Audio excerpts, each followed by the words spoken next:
apostolic succession, because for Protestants, of course, we have a version of the doctrine of apostolic succession, but our version is that we go by apostolic truth. And this we can... Okay, you want to say something about that? Yes. Again, the Orthodox Church also has apostolic truth as core to apostolic succession. Yes, we definitely have that. Who is maintaining the traditions of the apostles? This the faith of apostles delivered once for all. This is what we are holding on to, and to be part of the apostolic succession is to hold Orthodox faith, which is why we cut off the monophysite groups, the Copts and stuff, got cut off from the apostolic succession because they're no longer holding apostolic faith. They're heretics. They're teaching something opposed to the apostolic faith, apostolic truth.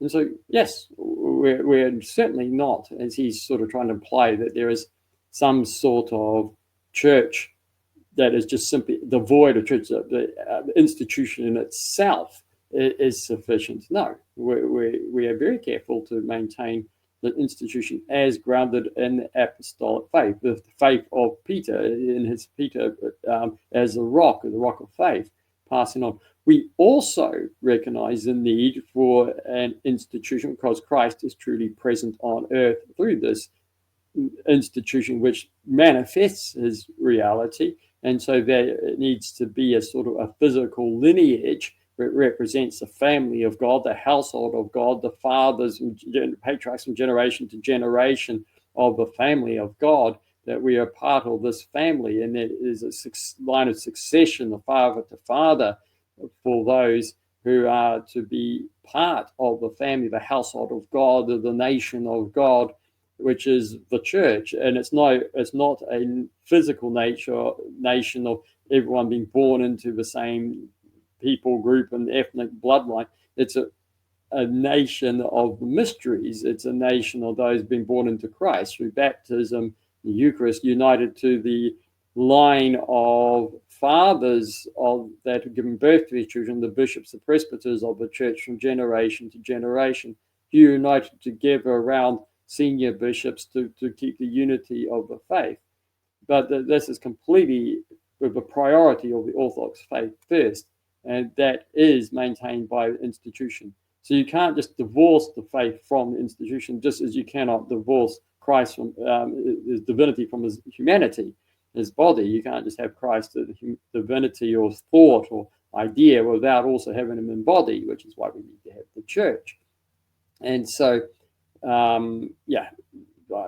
so he's again overplaying this idea of apostolic as if it's excluding apostolic church and saying, well, we keep apostolic. No, you're not, because they're not actually teaching apostolic faith. They're not keeping apostolic tradition. They've invented their own gospel. And they condemn themselves by trying to say that they are keeping apostolic truth. They've distorted the gospel because they deny the church. They deny Christ. And it's continuing with us to this day. They deny the renewal of baptism, for example. They deny lots of things which are necessary for our salvation. So, and they are not, and I'll just add in that when it comes to converting to the Orthodox, I did so because it's the only church which is consistent with the scriptures. I said, through all the Protestant denominations and the Roman Catholics, the only group which I found was in its official teachings and dogmas was the Orthodox Church to be completely consistent with the scriptures, that actually portrays and reflects the scriptures perfectly without any contradiction or problem with them. None of the Protestants would even dare to claim such a thing. They'd all consider each other as a mistake in their continuation of their holding an apostolic tradition. This is why they have multiple groups out there doing their own thing. But the Orthodox Church is perfectly consistent with the scriptures, and that is why I became Orthodox. Not some emotional angst, is to actually to find a church which was truly consistent with the scriptures and maintain the tradition properly of the scriptures to this day. None of the others do, and they do, and almost by definition, none of the others do. It's why they can't believe in one true church. So, I just think his claim here needs a lot more. It's not just simply he can make a claim, we do this, and therefore that's all good. And No, he needs to actually establish his claim. And as far as I can see, his claim is false. And that is why you become Orthodox, to precisely keep the apostolic tradition in faith, not just simply the institution. Yeah, and that's really the only reason that we believe or we hold to the importance of the institutions, because we believe that the Holy Spirit has guided this institution throughout the centuries. So we've maintained the apostolic truth through the institution by the Holy Spirit.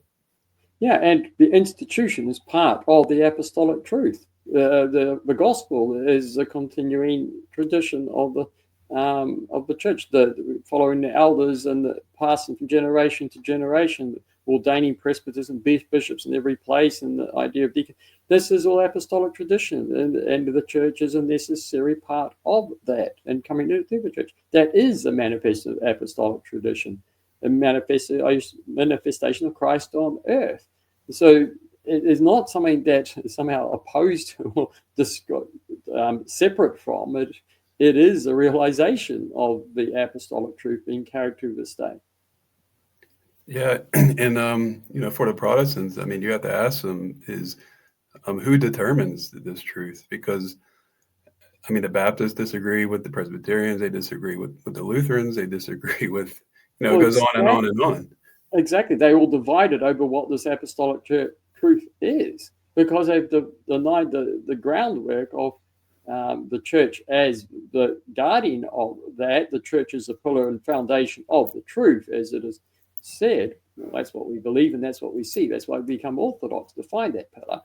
And they reject the ecumenical councils and the creed, which are all there due to many of the questions being asked for centuries being answered, and the apostolic faith being reaffirmed in the face of these attacks to it, and more express explanations through the creeds and the ecumenical councils to affirm what it is to be Christian, what the apostolic faith is. And that's why we have the ecumenical councils, as Christ continuing to guide the church into fullness of church. Not that they didn't have the fullness of the truth immediately, but maintaining that truth through centuries in the face of opposition. Protestants don't have it. They've been denied the very things that maintain the truth. And so it's very rich when they start saying, well, we follow apostolic tradition. Which we are you talking about? That's why you've got all these multiple groups defining different sets of what is the truth, apostolic truth. Well, you can just come to the received traditions of the church from all the ecumenical councils. Then you don't have to be starting to argue these questions. You get on with the real part of our life is becoming united to God in faith and love, and the learning to actually to pray properly, to behave properly, to grow the virtues, to all these things of righteousness, which are the meat of Christianity, instead of fluffing around constantly arguing about the milk of the baby food, which it talks about in Hebrews.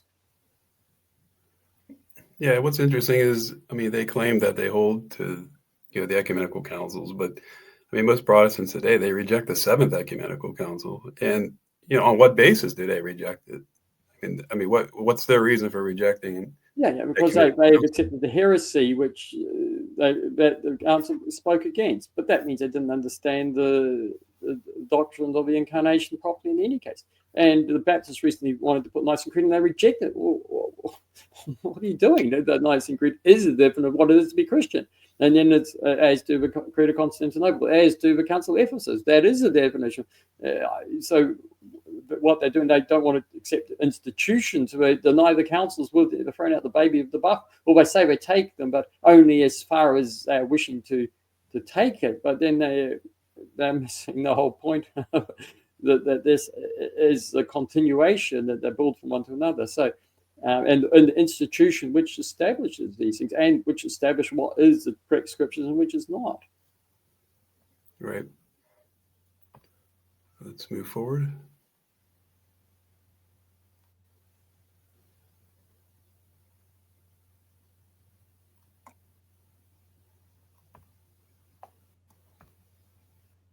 You can trace a line doesn't mean anything about the fidelity of that particular individual. And then Turretin in Book 3, he also mentions the fact that if apostolic succession were true as the Roman Catholic Church especially defines it, well, then the Arians of the early Trinitarian controversies, they would also likewise be true heirs and successors of their apostolic line, because they too were properly ordained. But once again, the fact that one has been ordained by a strong line, a continuous line, a lineal line of successor to successor, generation to generation, that does not say anything. It doesn't say diddly squat. It doesn't say anything about the fidelity, the accuracy, the truthfulness, or the biblical quality of that particular teaching. Okay, so if that's true, then Arian churches are true churches, and obviously we deny that. So does the Eastern Orthodox Church, and so does the Roman Catholic Church, for that sake. So, okay, Father. I think this is, again, just something I've already talked about. He's taking apostolic succession and simply collapsing into a lineage without the need for faith. And that's not what the Orthodox Church is. As I said, it's not what the Orthodox Church is. The apostolic succession is both in faith and truth. I think even Roman Catholics, that is the case with them as well. So this is a distortion of what we mean by apostolic tradition. And so he's pulling a straw man and then just trying to destroy it here. It's not faithful to what Orthodox actually believes. He's not actually addressing the Orthodox situation. He's just making a straw man thing. Of course, the Apostolic Church must be. In fact, that is why the Arians were cut off. They now cease to be the church. That's why we received them back into the Church of Chrismation. That's why other heretics we receive. They have their own hierarchies, carry on. And we receive them back and we baptize the people, because we don't even consider them Christians, though, because they've broken from apostolic tradition and they've formed their own hierarchical groups. So, yeah, we don't expect the hierarchy in itself to be sufficient. It must be one with the Christian faith, the apostolic tradition.